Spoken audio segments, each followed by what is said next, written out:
Thank you for attending the Institute for Evidence-Based Changes, 5 evidence-based tips for making data useful, usable, and actionable. Next slide. My name is Brad Phillips, and I am the President, Chief Executive Officer of the Institute for Evidence-Based Change, and I'm joined today by Jordan E. Horowitz, the Chief Operating Officer of IEBC. Next slide. To begin, we'd like you to think about a piece of data that is important to you. Now, sometimes people have a hard time thinking about data and how it's important to them, but I guarantee you when I show you this next figure, you're going to go, oh yes, data is important to me. Your credit score. All of us care about our credit score, whether we're buying a house, buying a car, or just want to make sure we have excellent credit. There is data that is very important to our daily lives. Another piece of data that we cared about deeply when we were younger was the idea of getting a driver's license and being able to have that freedom and drive on that road, being able to escape our house. And then a third piece of data, and unfortunately too many of us have to worry about this, is our weight. And we often check this on a very frequent basis. Next slide.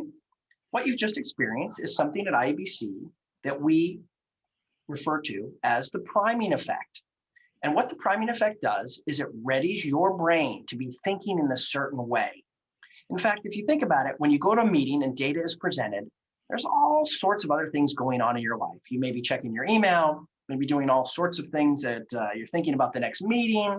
But if you've ever been to a movie theater and they are playing a movie that everyone is really into, and you hear everyone go, oh, at a particular scene, what that's doing is your brain is now becoming in sync with everyone around you. And the idea of a priming effect is to create this neurological connection so that you're ready to engage with and be present for the data being presented. Next slide. Okay, here's what we're going to address today in this brief 1-hour webinar. First, we're going to learn about IEBC's unique data use model. Second, we're going to talk about why data use is so important for making improvements in student success at your college. Third, we're going to share with you 5 evidence-based tips for making data useful, usable, and actionable. And in fact, we're even going to give you a bonus. And then finally, we'll have questions and answers. Next slide. I'd like to talk to you a little bit about our thinking when it comes to our model of data use. We think of this as 3 legs of a stool holding up how to improve student success. That first piece is what we call analytics. And analytics is all really about how data get into a system and how data come out of a system, what it looks like, how folks engage with it, and so forth. Our second leg of that stool is what we term human judgment and decision making. You know, as you're viewing this webinar, you are making a judgment about what I'm saying and what you're viewing. We can't turn that off.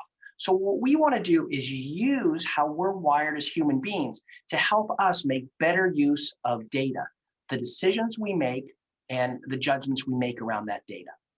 And then finally, organizations are made out of human beings, and human beings have habits.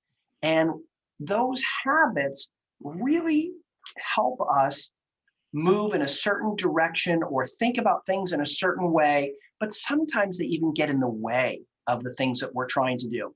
And so our model is all about understanding how habits work and how to change those habits when it comes to engaging with data. So often you hear in the literature and among your colleagues the phrase data-driven. Well, at IEBC, we don't like to use that phrase because what we find is there's so much more driving how we think about data than, or how we think about our organization, how we think about our work than just data. And in fact, if you think about your own organization, think about politics. Do politics influence how you engage with data? So what we like to talk about is data informed. That is, in the work that we do around data, data really informs our judgments and our decision making. And that is the data itself. It's also our history and the organization's history. It could be resources, finances that the organization is thinking about applying to a particular problem. And of course, in the business of higher education, politics are always omnipresent. Now, Edward Deming, very famous data scientist, talked about data, and he basically said this wonderful quote, which is, without data, you're just another person with an opinion. So Deming believed very strongly about the use of data for how we inform our decision making. Now, it's important to collect and use data because of what we know about human judgment and decision making.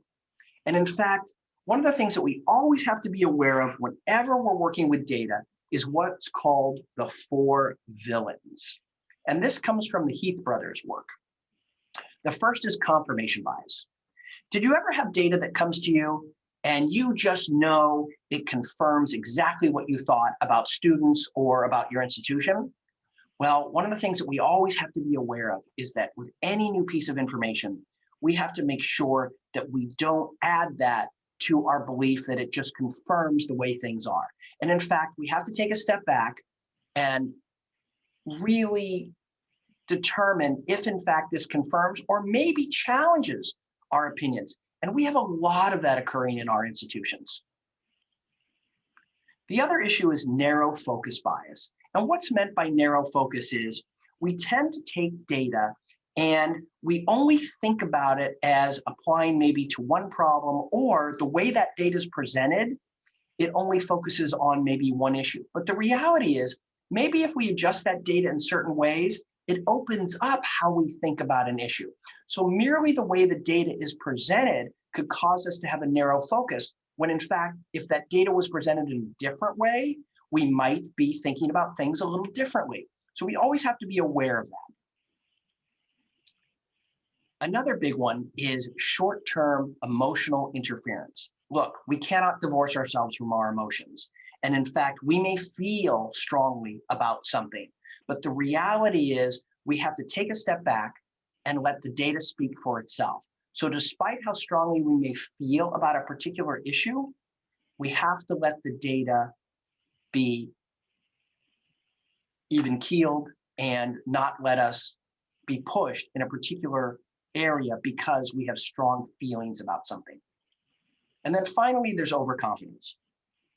I know with data, sometimes we believe that that is just the way it is, and this data now leads us to a decision. But the reality is sometimes only one piece of data may make us overconfident in terms of how we approach a situation or make a change in practice. And it's important that when we look at data, we don't just necessarily look at one piece, but we look at multiple pieces of data to help us make a better decision. Now, data also helps us move towards consensus as a community of educators. And there are things that we always have to ask whenever we have new data. We call this interrogating the data. And the first question that anyone asks whenever they see data is this information accurate? And the reason we ask that question is, if that data that is presented has some questionability about its accuracy, all other data becomes suspect. So it's really important that that data is accurate. The next question we ask ourselves is, what jumps out at you and why? Basically, what are the themes that are emerging? And sometimes you'll have competing themes coming from data. The third issue is, does this information challenge current assumptions about this population? Remember the biases, such as overconfidence or confirmation bias? What we always want to do is think about, is this data something that is typically in our schema, or might there be something else that we're thinking about with this data in terms of maybe it challenges current assumptions about a student population or about our institution progress? What might be contributing to success? So whenever we look at data, we want to think about not just the what that's happening, but why something may be happening. By the same token, what might be detracting from student success? Again, data helps us look at that, but often data just tells us the what, it doesn't tell us the why. So we have to go deeper. We have to talk with folks about why we think something's working or why we think it may not be working. And then finally, Is this the data we need to make a decision about a change in policy or practice? Often just because the data is available doesn't mean that it's the right data to make a decision about a particular issue. And so we want to drive a little bit deeper and say, what's the most important information about this particular issue? And then always talk about what's missing. But a little caveat about what's missing. Sometimes folks like to delay decision making, and they will often ask for more and more data. So we always live by the rule, how much data is enough to make a decision? Now with this, I'd like to turn it over to Jordan Horowitz, who's going to talk about 3 different tips for how one can better use data at your institution. Jordan? Thank you, Brad. So let's dive into these tips. The first tip, number 1, is to focus. Focus, focus, focus. We cannot say this enough. This is not what we want. Looking for what's important in a set of data should not be like a Where's Waldo game. And if you're looking for Waldo, he's right here in the middle off to the right.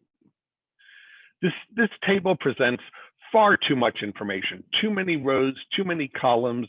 It's overwhelming. We tend to throw up our hands and just say, I can't see what's here. And it's an overarching principle for data use success. So here are some strategies to improve your focus.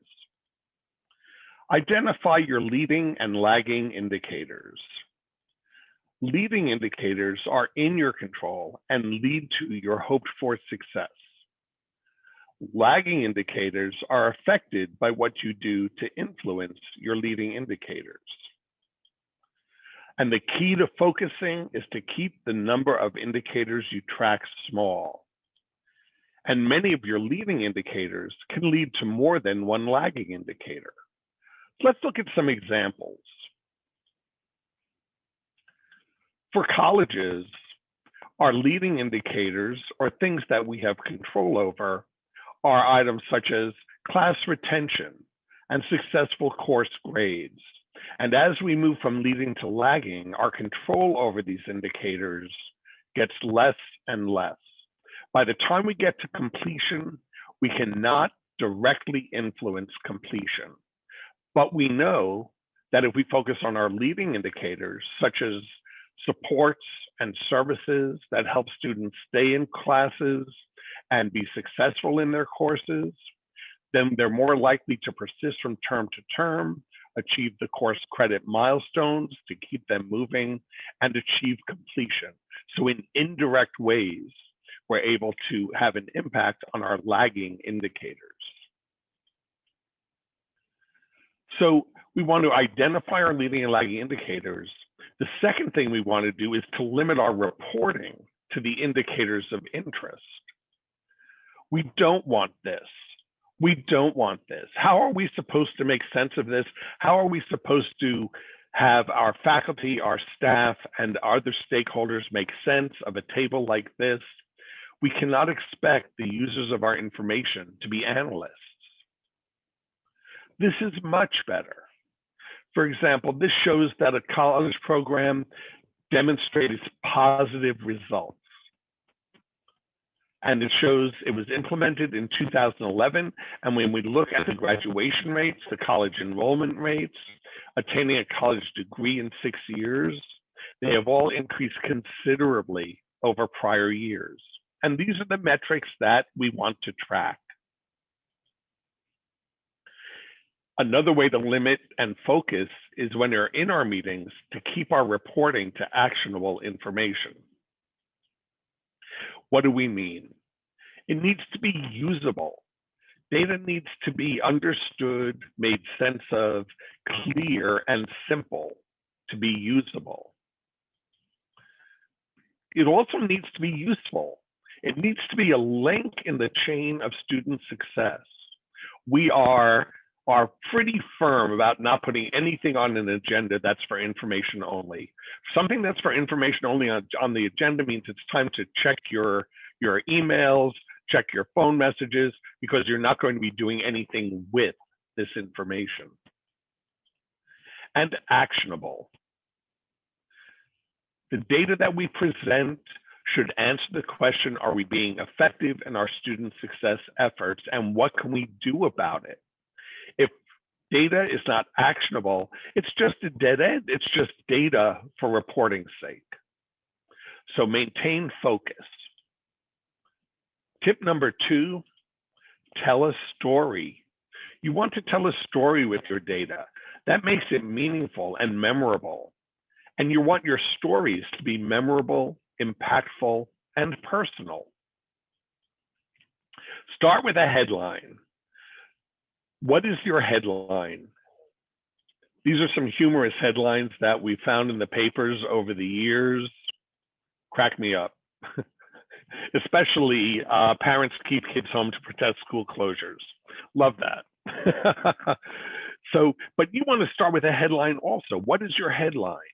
Is it our students of color are beginning to close the achievement gap? Are first time in college students persisting to a greater degree? What is the headline? What is your key message? And then we like to use fairy tales as an example of a great way to tell a story, and the same way that you might want to tell your stories. Fairy tales start with once upon a time that describe the context, and that's what you want to do. Then they identify a problem, what happens to resolve the problem, and the outcomes. So let's take a look at that. For context, fairy tales might start once upon a time in a land far, far away. At your college, the context might be our institution has a population that is over 40% under the age of 20 and growing. So that lays out the context for the data that you're about to present. Then what's the problem? In a fairy tale, there's a young girl who lived in misery with her evil stepmother and stepsisters. At your college, the problem might be that the completion rate for our 20 and under students is half the completion rate for the over 20 population. How does it get resolved? She married a prince. It's a lot easier in fairy tales to resolve our problems than in real life.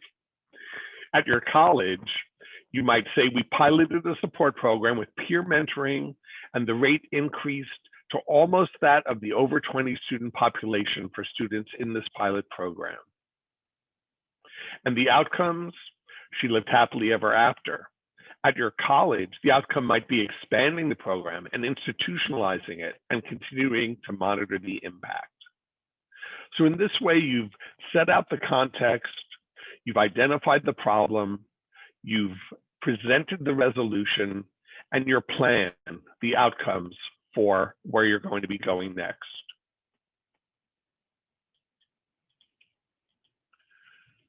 There also are different types of stories that we might tell that serve different purposes.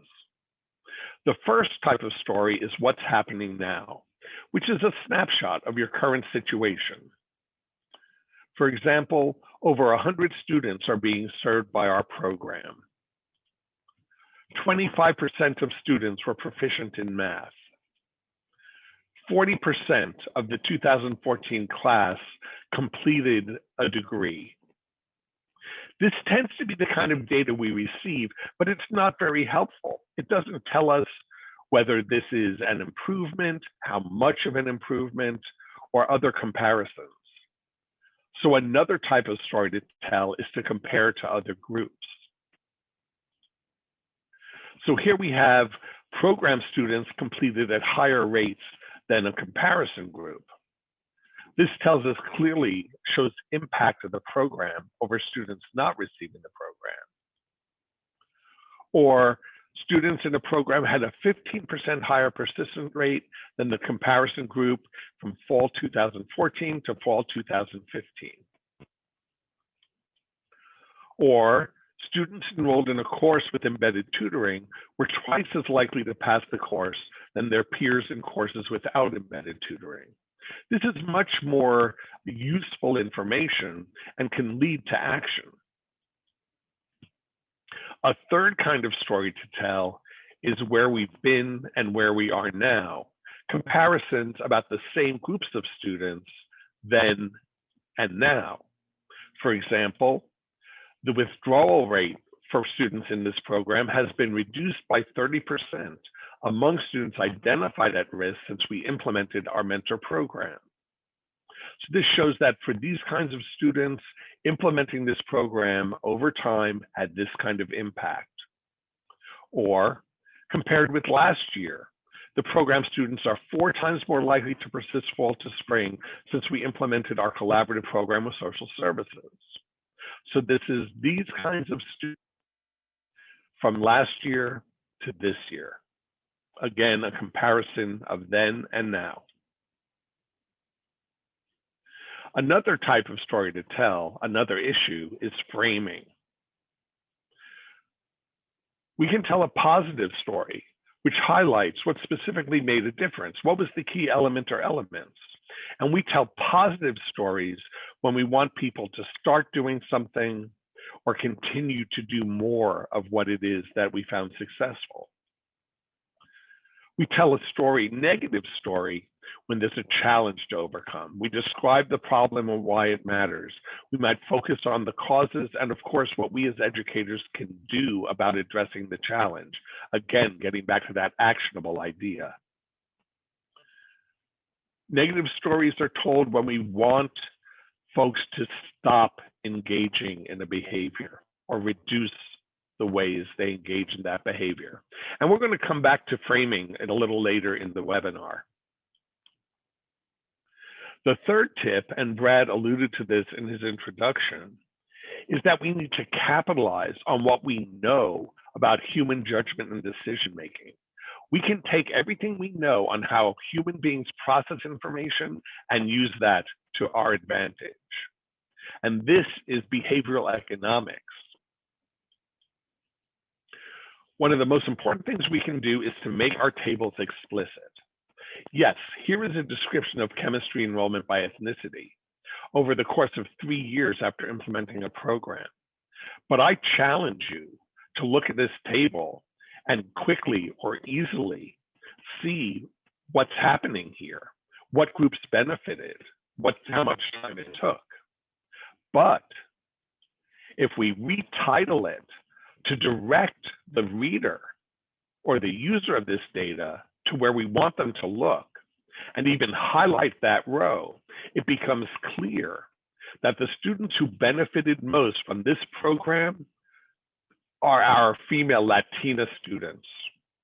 Their chemistry enrollment went up every year, from years 1 to year 2 to year 3, unlike other groups who may have remained stagnant or decreased, or who are clearly unmoved by this program. This also allows us to see who the program isn't working for and allow us to identify better interventions and supports for those students. Here's another table. Student success metrics. Yes, these are student success metrics. But if we point out that STEM students outperform all other student groups and highlight it, it becomes clear. Their course success rates are higher, their course retention rates are higher, they're more likely to persist to the next term, the next year, and attain a 2-year degree in 3 years. Another thing we want to do is to turn numbers into real students. When we're looking at percentages and numbers, it's easy to forget that we're talking about people. For example, 10% of our first-time in college students don't persist after their first year. In the current academic climate, this would be considered by most colleges to be an exemplary goal.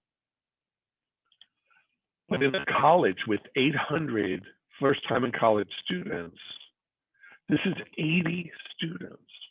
Imagine these students gathered outside your window, 80 people. The impact of the size of that group is considerable, and certainly more considerable than 10% of our first-time in college students don't return. So now let's get back to framing. The importance of framing, as I mentioned, is that different ways of presenting the same information can evoke different emotions. We use positive framing to get people to do something. negative framing to get people to stop doing something. The statement that the odds of survival 1 month after surgery is 90% is much more reassuring than hearing that 1 in 10 die within 1 month of surgery. Similarly, cold cuts described as 90% fat-free are much more appetizing than when they're described as 10% fat. Let's play Would You Rather. So, for example, would you rather that your school has an 80% course success rate? Or would you rather that 1 out of 5 students earn less than a C in their courses? These are saying exactly the same thing, but motivate you in different ways. Here's another example. Would you rather that 90% of your incoming students graduate? Or would you rather lose 1 out of every 10 ninth graders during the course of their high school career? Again, this is 2 ways of saying the same thing, but eliciting quite different emotions. So now I'm going to turn it back to Brad, and he'll continue with a couple more tips. Brad? Thank you, Jordan. Let's talk a little bit about templates.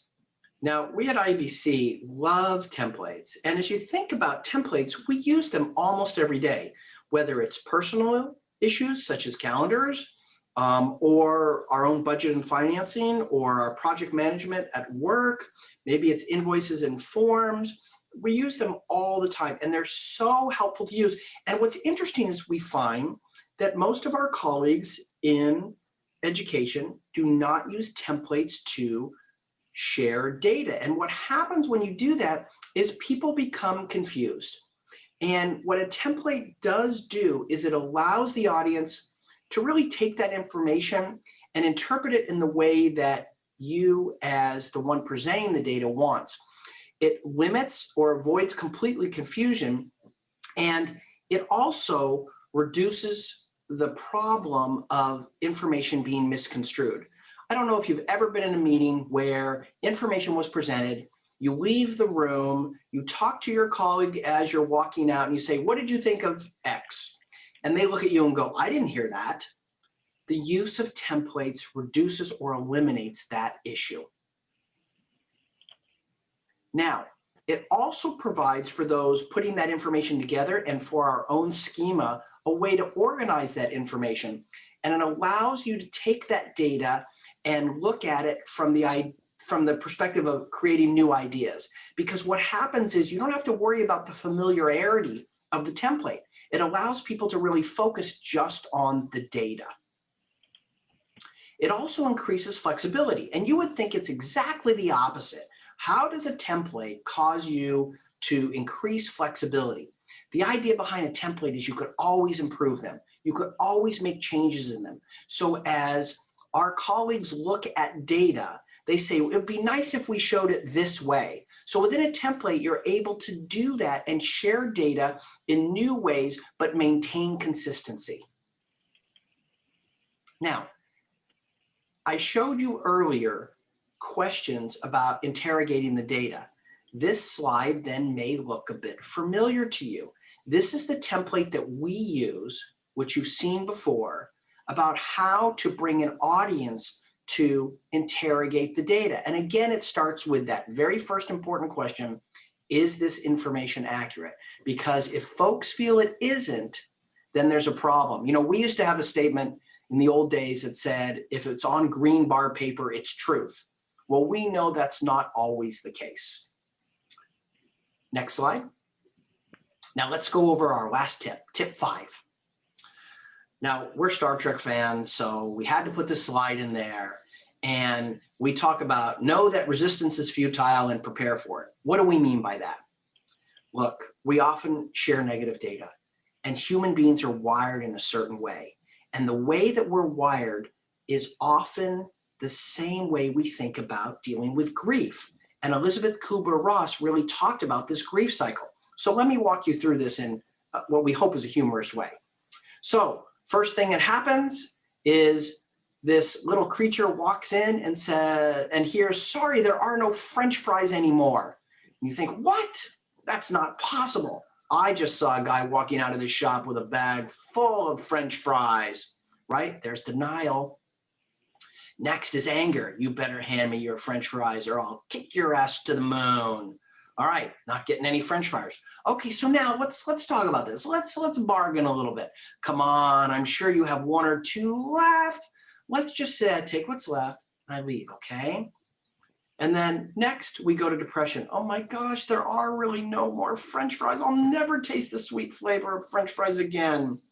And then finally, we hope that whenever there's data presented, we get to this point that even though that data may be hard to work through because it becomes personalized, that eventually we get to acceptance. So let's go on to the next slide and let's walk this through in a little bit of different way. And again, as I mentioned, this is Elizabeth Kubler-Ross. Her stages of grief, but we've adapted it to data use.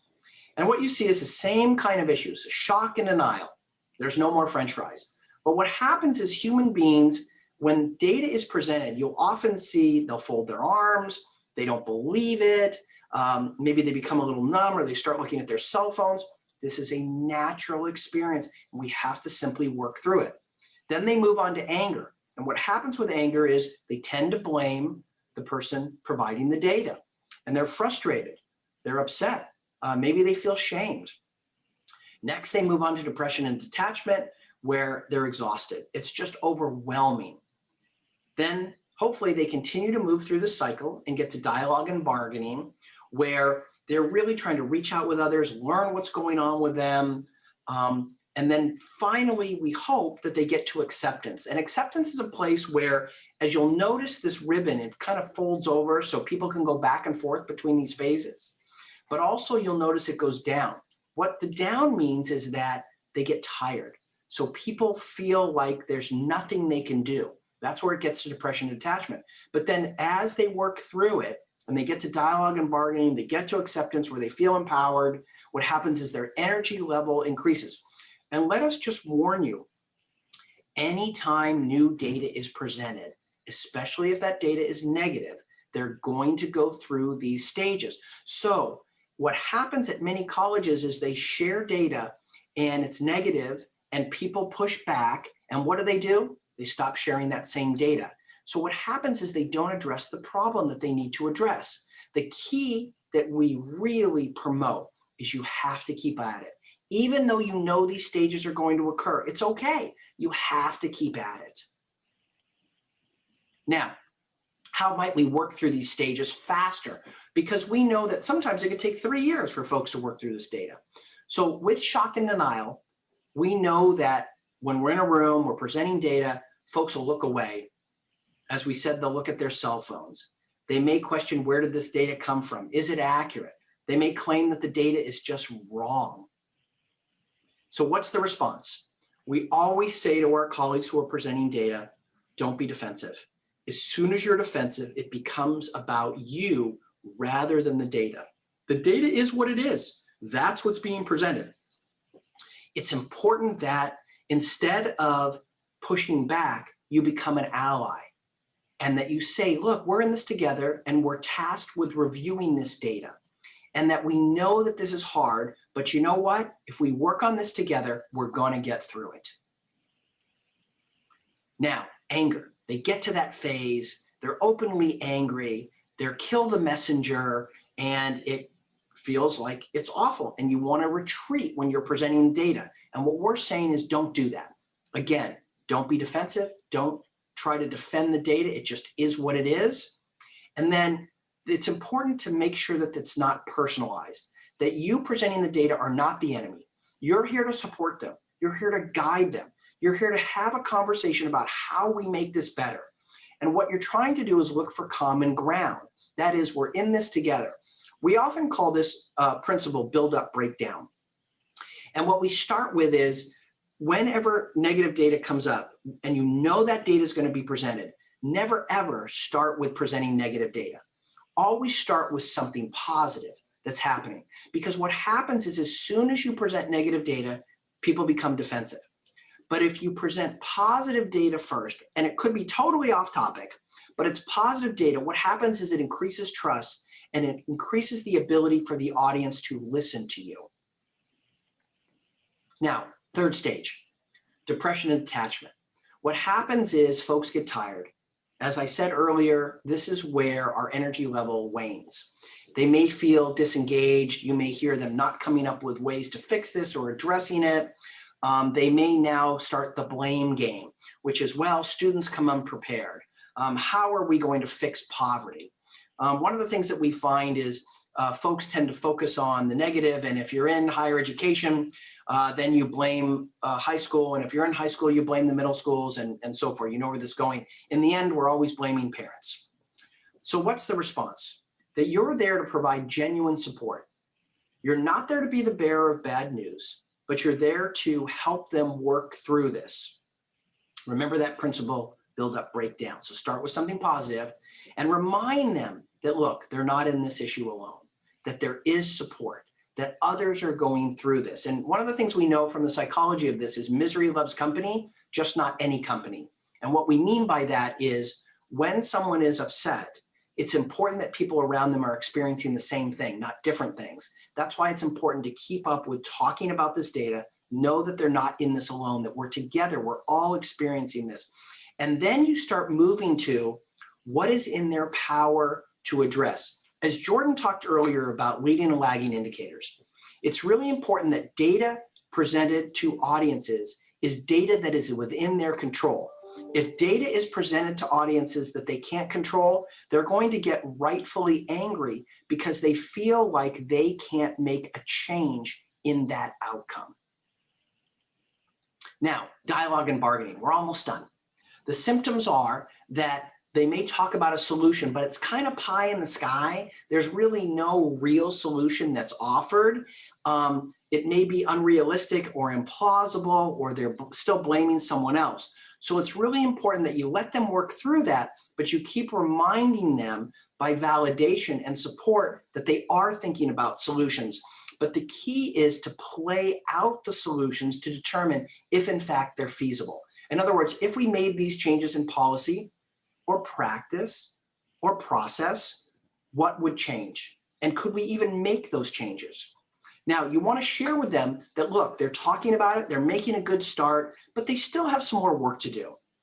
And then finally, let them know that we're still in this together and we can come to a reasonable, appropriate solution. Now, acceptance. What you're hearing is they're offering reasonable, viable solutions. And the key here is that folks are taking responsibility for what they can do to change behavior.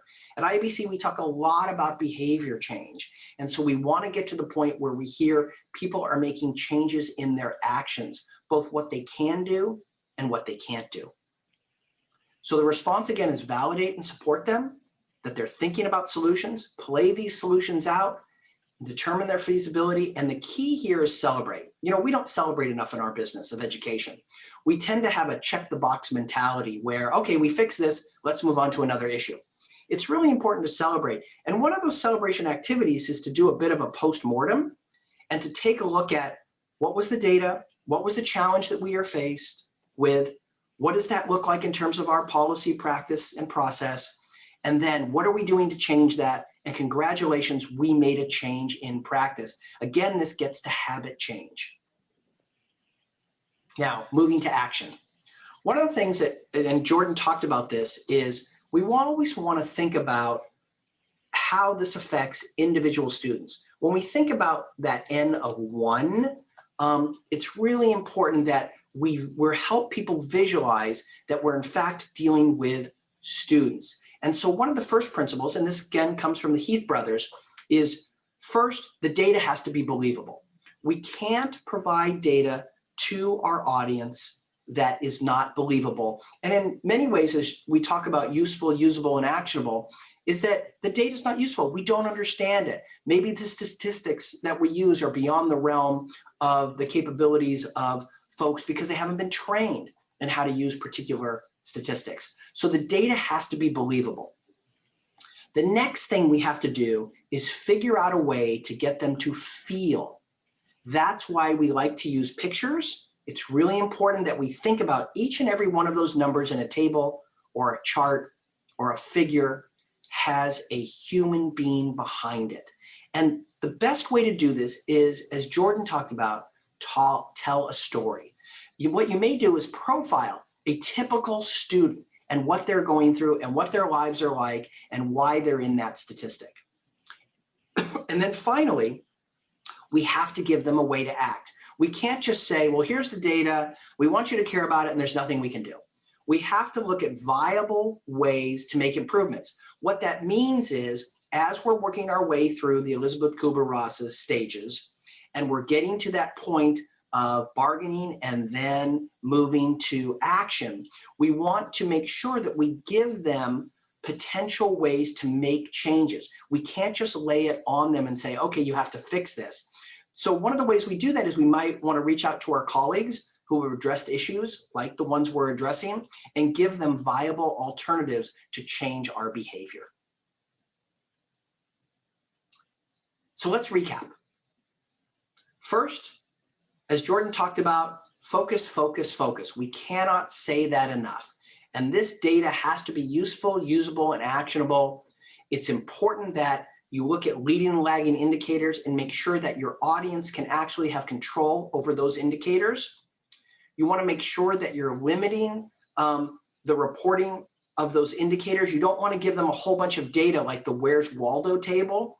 And in fact, when you think about how that data is presented in meetings, you want to keep reporting to actionable information so that that audience can actually do something. Now, in addition to focus, you want to be able to tell your story, and that story about those students or that issue. So start with a headline. We have found that in institutions that we've worked with, a headline alone changes how educators view data. Because if you think about it, they're not going to remember the specific numbers, but what they are going to remember is the bottom line, and that headline creates that bottom line. In addition to that, as you tell the story, you want to make sure you set it in context. Don't just lay a bunch of data on someone. And then that context leads to, okay, what's the problem that we're dealing with? How might we resolve it? And as a result of resolving it, what outcome might we come to? Now, there's different ways to tell a story. The weakest way, but unfortunately is the most common, is the what's happening now story. A much stronger way is when the data is compared to others. So how is this population doing compared to a like group?